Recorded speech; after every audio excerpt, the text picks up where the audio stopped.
पहला कारण, वेट क्यों बढ़ा। वेट बढ़ने के बहुत सारे कारण हैं। महिलाओं का वेट पोस्ट प्रेगनेंसी के बाद सबसे ज्यादा बढ़ता है। किसी हार्मोनल डिसबैलेंस के कारण भी बढ़ता है, जैसे थायराइड वगैरह हो गया तो आपका वेट बढ़ गया।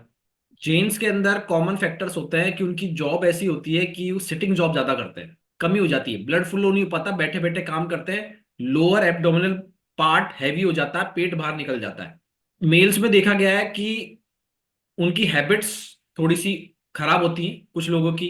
अल्कोहल कंज्यूम करना, टैबेको कंज्यूम करना, ये मेल्स में ज्यादा देखा गया है। गलत हैबिट्स अपना ली तो उनका वेट ज्यादा बढ़ गया, है ना, ऐसा होता है जनरली। और क्या क्या सिनेरियो होते हैं, महिलाओं और मेल्स के अंदर दोनों ही अपनी जिंदगी में इतने बिजी हैं कि उन्हें फिजिकल वर्कआउट करने का टाइम नहीं होता, मतलब lack of physical activity plus poor lifestyle. अब पुअर लाइफस्टाइल में क्या आता है, जंक, इसके अंदर ही लिखो लाइफस्टाइल, पुअर लाइफस्टाइल के अंदर पहला जंक फूड खाना, यानी कि एक्सेस कैलोरी लेना। सेकंड पॉइंट हो गया poor quality and quantity of sleep. Quantity से मतलब यह है कि लोग 5 घंटे से 6 घंटे सो रहे हैं, क्योंकि नींद तो आ नहीं रही है उनको। 1 बजे सो रहे हैं, 6 बजे उठ रहे हैं, तो 5 घंटे 6 घंटे की नींद ले रहे हैं। क्वालिटी भी खराब है, यानी कि हम ये बोलते हैं कि आपको 7 घंटे मिनिमम सोना चाहिए, तो आप लोग सोच रहे हैं कि मैं 12 बजे सो के 7 बजे उठ जाऊंगी, तो 7 घंटे की नींद पूरी हो गई, मगर इसमें क्वालिटी नहीं आई।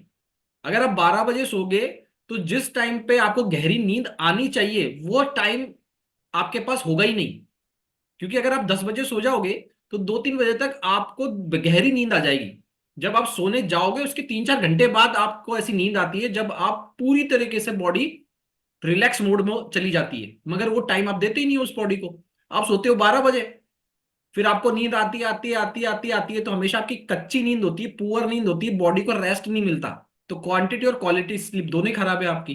और पॉइंट लिखो, स्ट्रेस लेवल तो बहुत ज्यादा है आजकल के लाइफस्टाइल में, और वाटर इनटेक बहुत कम है। तो ये सारे कारण हैं जिससे वेट गेन होता है। और सबसे इंपॉर्टेंट कारण, न्यूट्रिशन डेफिशिएंसी, अनबैलेंस्ड डाइट, ये कारण तो वेट बढ़ने के हो गए। इनसे आपके शरीर में प्रॉब्लम क्या हो सकती है वो लिखो। जैसे ही अगर एक्सेस फैट आपकी बॉडी में होगा, चाहे बाहर से ना दिखे, अगर 1 किलो 2 किलो 4 किलो 5 किलो भी अगर आपका वेट बढ़ता है, जैसे मैंने अभी बोला कि आपका वेट 57 होना चाहिए जी, आपका वेट 60 है, तो जनरल थिंकिंग क्या आएगी, 60 किलो में तो काम चला लेंगे यार, क्या फर्क पड़ता है। मगर आप सोच के देखो, अगर आप में ये सिम्टम्स हैं, जैसे कि आपकी एनर्जी लो रहती है ना, दिन भर में आप काम करते करते थक जाते हो, या आप में उठने का, जैसे सुबह मॉर्निंग में कुछ लोग होते हैं ना तो उठा नहीं जाता, ऐसा लगता है कि नींद पूरी नहीं हुई, फुर्ती नहीं है आपके अंदर। तो वो क्यों नहीं है, क्योंकि वो जो 57 से 60 पे हो ना, अब वो 3 किलो का वेट आपको करने से रोक रहा है काम, आपके अंदर आलस भर रहा है, आप सुबह उठ नहीं पा रहे हो, केवल 3 किलो के वेट के का इफेक्ट है वो आप में, कि 3-4 किलो ही वेट आपका ओवर वेट है। ये पहला सिम्टम होता है जिसको आपको पहचानना है कि कुछ ना कुछ तो गड़बड़ है। फिर जैसे आप ओवरवेट से ओबेसिटी में जाते हो, ओवरवेट होता है जहां 4-5 केजी आपका वेट बढ़ा हुआ है, ओबेसिटी वहां होती है जहां आपका 6-7 kilo 8 kilo 10 kilo 12 kilo weight बढ़ा है, जैसे 57 किलो और आपका वेट है 65 किलो, 68 किलो, तो आप ओबेसिटी के अंदर हो।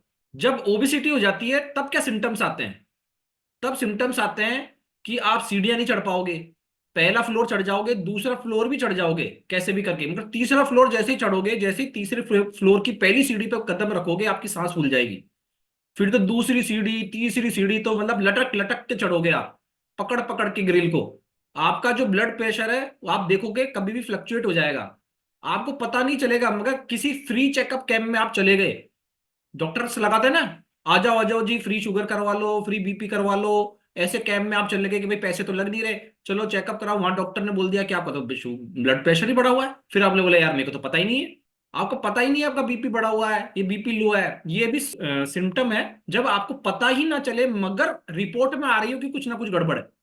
फिर तीसरा सिम्टम क्या होता है, थर्ड स्टेज, थर्ड ग्रेड क्या होती है, वाकई में आपको कुछ ना कुछ दिक्कत हो जाती है, आपकी सांस रुक गई सोते सोते, पसीने पसीने हो गए, आपका माइग्रेन हो गया, यहाँ पे सर में दर्द हो गया, भयंकर माइग्रेन हो रहा है, दर्द की दवाइयां ले रहे हो, पैर पैर में दर्द हो रहा है, पिंडलियों में दर्द हो रहा है, एड़ी में दर्द हो रहा है, बैक पेन हो रहा है खतरनाक, बॉडी में हमेशा पेन रहता है, फिर आप डॉक्टर के जाते हो, फिर आपका ब्लड टेस्ट होता है, फिर ब्लड टेस्ट में आपको पता चलता है आपका विटामिन D3 कम है, विटामिन B12 कम है आपका, है ना, कैल्शियम कम है, आपका हीमोग्लोबिन कम है। अब तो प्रूफ ही हो गया कि कुछ ना कुछ गड़बड़ है।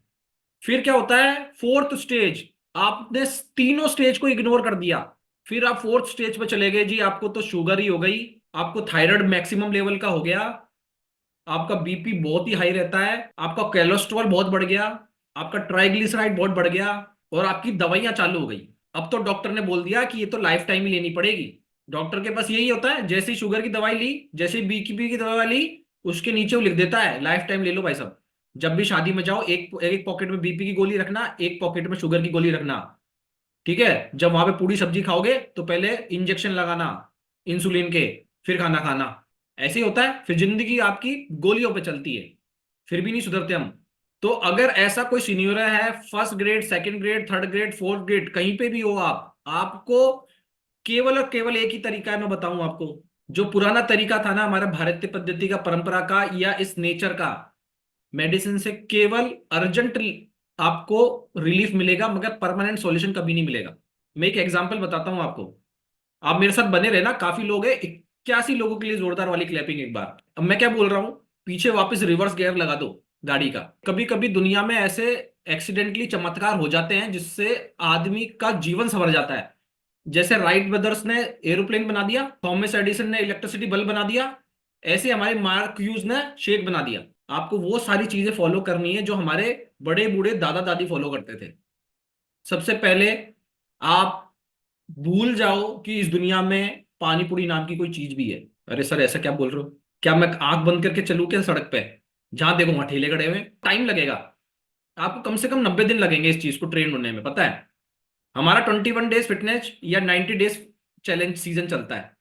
90 डेज, 21 डेज, किसी को आपको आदत बनाने में लिए 21 दिन चाहिए, और उस आदत को लाइफस्टाइल में कन्वर्ट करने के लिए 90 डेज चाहिए। आपको ऐसा लगेगा यही तो जिंदगी है, आपको गोलगप्पों की याद ही नहीं आएगी, आपको मोमोज की याद ही नहीं आएगी। इससे क्या होगा, इससे वेट रिड्यूस नहीं होगा, इससे वेट मेंटेन रहेगा, जहां हो वहीं रुक जाओगे, ज्यादा खतरनाक स्थिति में नहीं पहुंचोगे। वेट रिड्यूस करने के लिए आपको कैलोरी डिफिशिएंट डाइट पे जाना पड़ेगा। कैलोरी कम इंटेक करनी है, और पेट भरा हुआ रहना चाहिए। कैलोरी कम, पेट भरा हुआ। बहुत सारे लोग वेट रिड्यूस इसलिए नहीं कर पाते क्योंकि वेट रिड्यूस करना बड़ा टिपिकल कार्य है, मगर वेट लॉस कम से कम 90 दिन चलता है। चाहे आपको 5 किलो, 8 किलो, 10 किलो भी वेट करोगे तो 90 डेज फॉलो करने पड़ेंगे आपको।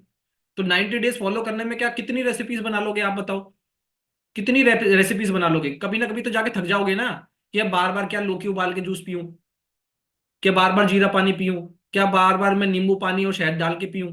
सिंपल सी चीज है, 2 टाइम शेक ले लो, 2 टाइम स्नैक्स, खीरा टमाटर जो भी आपके फ्रिज में पड़ा हो उसको निकाल लो, खा लो, और एक टाइम लंच कर लो। बहुत इजीली वे में आपका वेट रिड्यूस हो जाएगा।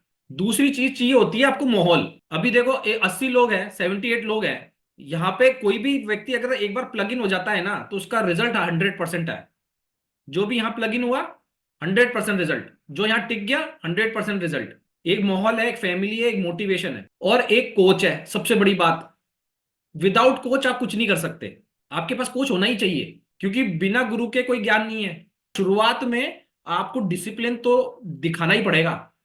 आपको 4 5 6 महीने आपके डिसिप्लिन वाले आपको जिंदगी में कोसों दूर तक लेके जाएंगे, आपके लाखों रुपए मेडिकल खर्चे के बच जाएंगे, आपका कीमती समय जो आप हॉस्पिटल के चक्कर में लगाओगे वो बच जाएगा आपका। ठीक है, तो आपकी लाइफ आपको कैसी चाहिए आपके ऊपर है। 4 5 6 महीने सब कुछ चीज भूल के फिर रेस्ट ऑफ लाइफ एंजॉय करो। ठीक है, अब आपको क्या करना है भाई, जो भी नए लोग हैं या जो अपनी वेट लॉस जर्नी को कंटिन्यू कर रहे हैं अभी, इसी जर्नी को कंटिन्यू रखना जब तक आपका आइडल वेट नहीं आ जाए। 2 महीने, 3 महीने, 4 महीने की बात है, जिंदगी तो बहुत पड़ी हुई है ना, 25 साल, 50 साल, इतना तो जियोगे। उसके लिए आप 3 महीने आपको केवल अपने बॉडी पे देने हैं, बिना सोचे समझे, अनकंडीशनल। तो जो वेट लॉस करनी जर्नी कंटिन्यू कर रहे हैं वो वेट लॉस जर्नी कंटिन्यू करते रहो, मोटिवेशन यहां से प्राप्त कर लो, आइडल वेट पे आ जाओ। फिर जहां घूमना है वहां घूमो, जहां जिस जिम में जाना है उस जिम में जाओ, जिस योगा क्लासेस में जाना है उस योगा क्लासेस में जाओ।